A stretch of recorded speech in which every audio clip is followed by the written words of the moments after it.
네, 산골의 아침입니다. 반갑습니다. 말씀 읽고 시작하겠습니다. 잠언 27장 1절입니다. 너는 내일 일을 자랑하지 말라. 하루 동안에 무슨 일이 일어나는지 내가 알 수 없음이니라. 아멘. 자, 내일 일을 자랑하지 말라 이렇게 얘기하면은 보통 우리는 이렇게 생각합니다. 그래, 오늘 사고 날지도 모르고 죽을지도 모르고 망할지도 모르는데 내일 일을 자랑하지 말아야지 이렇게 생각을 합니다. 그러나 우리가 믿음으로 살아가는 의인의 삶을 살아가고자 한다면 그렇게 생각해서는 안 되는 것입니다. 하나님께서는 우리에게 최상의 것을 준비하시고 또 그것을 지금 현재도 주고 계십니다. 그래서 우리가 내일 일을 자랑하지 않는다 하는 의미라면은 그것은 오늘 내가 생각하는 것보다 내일은 훨씬 크고 놀랍고 아름답고 대단한 일들이 일어날 것이다. 하나님이 우리를 위해서 준비하신 그런 크고 비밀한 일이 드러날 것이다. 하늘의 것이 펼쳐질 것이다. 내가 상상한 그 이상일 것이다. 항상 우리는 그렇게 생각하면서 가는 것이 합당합니다. 왜냐하면 하나님은 항상 우리에게 그렇게 해주시는 분이시기 때문입니다. 그래서 고린도전서 2장 9절부터 한번 보시면 이렇습니다. 기록된 바 하나님이 자기를 사랑하는 자들을 위하여 예비하신 모든 것은 눈으로 보지 못하고 귀로 듣지 못하고 사람의 마음으로 생각하지도 못하였다 함과 같으니라.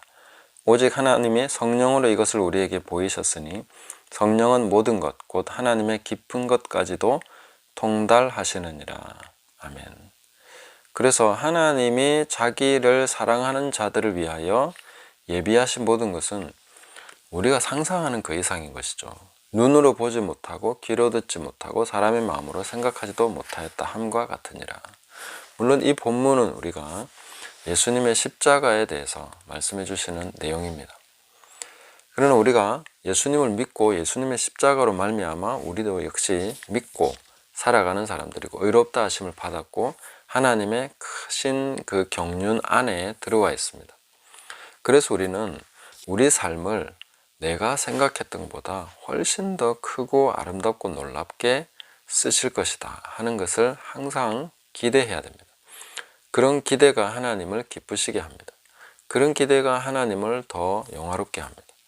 그래서 우리가 하나님을 그렇게 믿어야 된다는 것이죠. 우리가 구약의 예를 들어서 다윗의 삶을 보십시오. 다윗은 자기가 왕이 될 것이다. 혹은 왕이 되더라도 어떤 왕이 될 것이다. 이런 계획이나 기대가 없었습니다. 그러나 하나님은 다윗이 자기가 상상할 수 있는 것보다 훨씬 아름다운 그 삶을 계획하셨고 그것을 이루신 분이 하나님이십니다. 요셉을 보십시오. 꿈을 꾸었지만 그가 애굽의 총리가 될 거다. 그런 것은 사실상 자기가 상상할 수 있는 일이 아닙니다. 그런 일을 상상했다면은 그거는 말도 안 되는 거죠. 어떻게 자기 애굽 사람도 아닌데 그 애굽에 들어가 가지고 고시 공부해 가지고 내가 총리까지 올라가겠다. 그런 생각은 할 수 없는 것입니다. 아브라함 역시 마찬가지입니다. 자기는 아들 하나 없는데 하나님이 자손이 별과 같이 많을 것이라고 하시니까 그것을 믿었던 것이죠.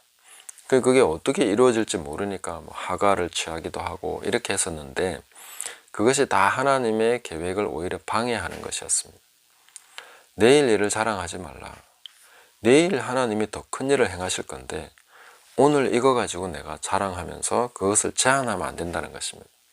하나님께서 하실 일에 대해서 우리는 항상 기대를 가지고 하나님이 어떻게 하실 것인가 하는 것을 살피는 태도를 가져야 됩니다. 그것이 하나님을 영화롭게 하는 길입니다. 그래서 우리는 사고 날 거고 죽을 거고 이런 것 가지고 내일 일을 자랑하지 못하는 그런 식의 두려움에 빠진 생각을 해서는 안 되는 것입니다. 그렇다고 제가 무슨 번영신학을 얘기하고 있는 것이 아닙니다. 사도 바울의 삶을 보십시오. 그는 자기가 잘 나갈 수 있는 가장 최상의 길을 가고 있었습니다. 그래서 부자였고 공회 의원이었고 바리새인이었고 자기가 가질 수 있는 가장 좋은 것들을 다 가지고 상상할 수 있는 좋은 것들을 가졌습니다. 그러나 그것이 하나님의 계획이 아니었던 것이죠. 최고의 삶을 구가했지만 하나님께서 바울을 향한 계획은 다른 것이었습니다. 그것이 훨씬 크고 놀라운 것이죠. 그것이 훨씬 더 아름다운 것이죠. 우리가 지금 만약에 바울이 자기가 계획하고 자기가 살고 싶었던 그 삶을 살았던 바울이라면은 아마도 지금 우리는 바울을 기억하고 있지 않을 것입니다. 그러나 하나님이 계획하신 인생을 살았던 사람들, 바울을 포함해서 베드로나 또 아까 말씀드린 요셉, 아브라함, 우리가 다 기억하는 이유가 무엇입니까? 우리가 다윗을 기억하는 이유가 무엇입니까?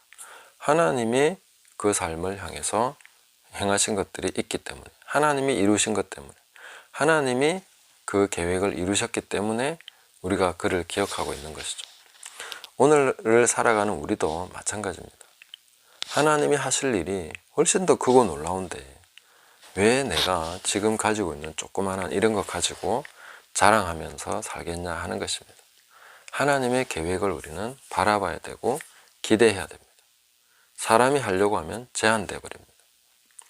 그래서 제가 생태마을도 이 연구소를 통해서 만들어가면서 제가 생각하는 것을 가지고 저는 해야 된다고 생각하지 않습니다.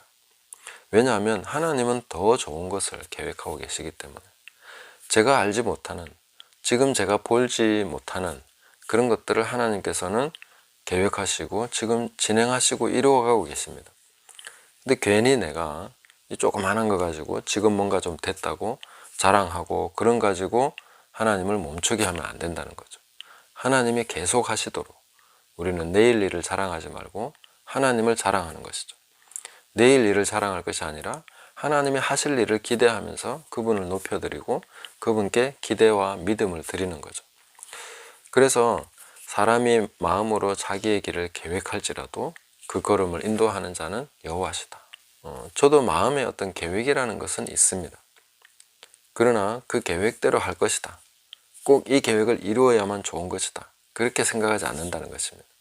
하나님께서 어떻게 해 나가시나 이런 것을 봐야 된다는 거죠. 그러면 하나님이 하신다는 의미는 뭔가? 저는 하나님이 하신다는 의미가 이런 거라고 생각합니다. 내가 막 애써서 사람을 데려오고 뭐 어떤 것을 이루려고 막 뭔가 이렇게 조직해 나가고 그런 것이 아니라 저는 물론 하나님이 주신 것을 보고 거기에 대해서 말도 하고 사람들에게 알릴 것입니다. 그러나 하나님이 그 사람들을 보내주시고 하나님이 또 그에 필요한 물질도 보내주시고 여러 조건이나 환경도 만들어 가시고 그렇게 해서 훨씬 더 아름다운 일들을 이루어 가실 것을 기대하는 것입니다. 그것이 하나님이 하시는 일입니다. 저도 물론 열심히 합니다. 제 할 일을 열심히 하고 정말 온몸을 다 들여서 그 일에 할 것입니다. 그러나 하나님이 하시는 것은 제가 하는 일이 요만큼이라면 하나님이 하실 일은 훨씬 더 크고 놀라운 것입니다. 다른 많은 사람들을 통해서 그 일을 이루어 가실 것입니다. 그래서 예전에는 누가 이렇게 저한테 접촉을 하거나 이렇게 하면 와, 하나님이 이 사람 통해서 뭐 하실 건가 이런 식으로 많이 기대를 했습니다. 지금도 물론 그런 기대는 가지고 있지만 꼭 그 사람을 내가 끌어당겨야지. 저 사람은 정말 이런 부분이 좋고 저런 부분이 좋고 그래서 이걸 꼭 이 사람이 해야 돼. 뭐 이런 식으로 생각을 해왔다면 지금은 그렇게 생각하지 않습니다. 하나님은 약한 자를 들어서, 없는 자를 들어서, 부족한 자를 들어서 지혜가 부족하고 그래도 하나님이 채워주시고 더 만들어주셔서 그 사람을 통해서 하시기 때문에 하나님이 하시는 일은 제가 계산하고 본 거하고는 다를 수 있습니다. 그래서 사람을 통해서 하시겠지만 또 하나님은 그걸 충분히 뛰어넘어서 또 그 사람과 그 사람의 한계와 그 모든 조건을 넘어서 또 그 일을 하시는 것이죠. 그래서 우리는 하나님이 하시는 것은 저도 열심히 하지만 어떤 사람들을 통해서 분명히 하십니다. 하나님은 사람을 통해서 하시죠. 그러나 그것이 내가 기대하는 사람이 아니라 다른 사람을 통해서도 될 것이고 또 내가 기대했던 그 사람이 내가 생각한 것보다 훨씬 더 크고 아름다운 일을 너무나 다른 부분에서 이루어갈 수 있습니다. 그래서 우리는 서로 서로에게 기대를 가지고 좋은 것을 바랄 수 있습니다. 그래서 사랑은 바라고 믿고 견디느니라 할 때에 그 바란다는 것, 그것은 최상의 것, 하나님의 것이 그 사람으로부터 나올 것을, 하나님의 것이 그 사람으로부터 이루어질 것을 기대하는 것입니다. 우리가 구약에서 성막이 이루어지는 것을 봐도 모세가 그 성막에 대해서 하나님께 다 받았지만 모세는 자기가 배 짜고 이 망치로 두드리고 해서 만든 게 아닙니다. 그 사람들이 와서 다 만든 것이죠. 그것도 하나님의 마음에 감동이 된 사람들, 하나님께서 주신 그 물품이 있는 사람들, 또 그 일을 할 능력을 주신 사람들, 이 사람들이 다 모여서 그 일을 이룬 것입니다. 그래서 사실 하나님이 하시는 일은 우리가 흥미진진하게 기대하면서 보고 또 그런 것들을 통해서 하나님 어떻게 하시나 하는 것을 정말 재미있게 우리가 보면서 이루어지는 것을 함께 즐기면서 갈 수 있다는 것이죠. 그래서 이게 될까 안 될까 막 노심초사하면서 그렇게 가는 것이 아닙니다. 하나님은 능히 이루실 분이시고 또 이미 다 준비하고 계시고 지금 가장 좋은 일들이 일어나고 있고 이루어져 가고 있습니다. 눈에 보이는 것 그것뿐만이 아니라 눈에 보이지 않는, 우리가 파악하지 못하고 있는 정말 크고 놀라운 일들이 이루어져 가고 있다. 그것을 믿는 사람에게 하나님께서 보여주실 것이고, 하나님을 사랑하며 하나님을 의지하고 바라보는 사람에게 하나님께서는 성령을 통해서 그 일을 보게 하실 것입니다. 그래서 고린도전서 2장 12절을 보시면 우리가 세상의 영을 받지 아니하고 오직 하나님으로부터 온 영을 받았으니 이는 우리로 하여금 하나님께서 우리에게 은혜로 주신 것들을 알게 하려 하심이라. 아멘. 하나님은 우리가 생각한 것보다 훨씬 더 크고 아름다운 것을 준비하고 계십니다. 마치 어린아이가 아빠 손을 잡고 가면서 아빠가 해놓은 놀라운 것들을 막 보면서 그렇게 즐겁게 동행하는 것처럼 그렇게 하나님과 함께 행하면서 그런 것들을 즐기며 또 놀라면서 감사하면서 기뻐하면서 하나님을 찬양하면서 그렇게 함께 나가시는 저와 여러분 되시면 좋겠습니다. 감사합니다.